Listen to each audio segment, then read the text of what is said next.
Welcome to the Deep Dive. Today, we're doing something a bit different, taking a closer look at, well, something incredibly familiar. Oh, yeah. What's that? The English alphabet. You know, the 26 letters we use every single day. We've got this simple YouTube transcript just showing them, A, B, C, and so on.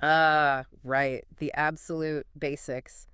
It's funny how you never really stop to think about them, do you? Exactly. So our mission, let's say, is just to unpack a few interesting things about this system we pretty much take for granted. Sounds good. Because it really is the toolkit for, well, everything we write and read in English. Okay, so first off, that sequence, A, B, C, D, all the way to Z, feels so natural, so inevitable. Mhm. Is there a reason it's in that specific order? Or did someone just, decide one day? Not quite like that. There's definitely history there. It's quite a long one, actually. Oh, really?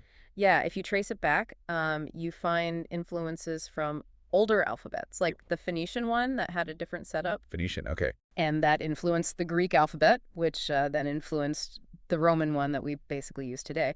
The order sort of shifted and solidified over time. So it wasn't like designed in one go. Yeah. More like inherited and adapted. Exactly. Passed down and tweaked by different cultures. A gradual refinement, you could say. Interesting. Like a linguistic hand-me-down chain. Now, this source we have, it just lists them out, A, B, C, D, all the way through. And one thing is capitals and lowercase look identical here. Right, which is kind of interesting visually. It strips away that layer and just shows the core symbol, doesn't it? Yeah, the basic shape. It reminds you that fundamentally A and A, they're representing the same thing, the same unit of the writing system. And that unit works everywhere in English. You could be reading something in London or Los Angeles or Lagos. Mm-hmm.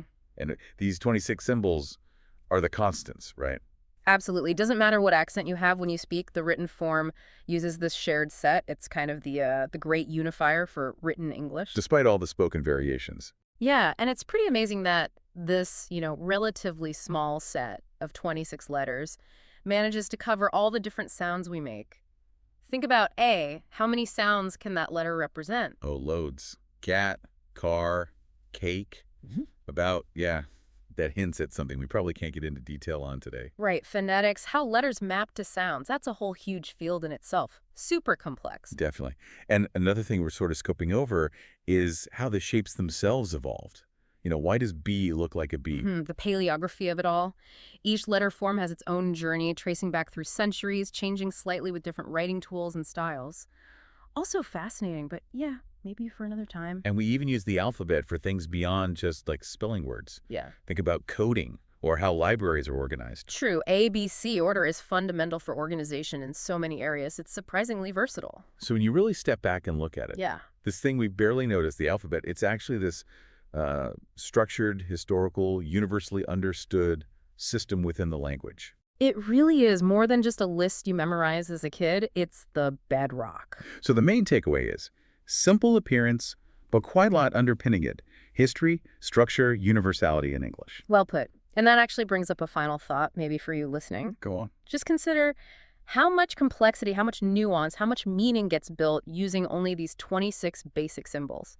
Every book, every email, every scientific paper, every poem, it all comes down to arranging these letters. That's quite a thought. So the question to ponder is, what other systems out there seem really simple on the surface, just a few basic rules or elements, but actually allow for incredible complexity to emerge? Think about it.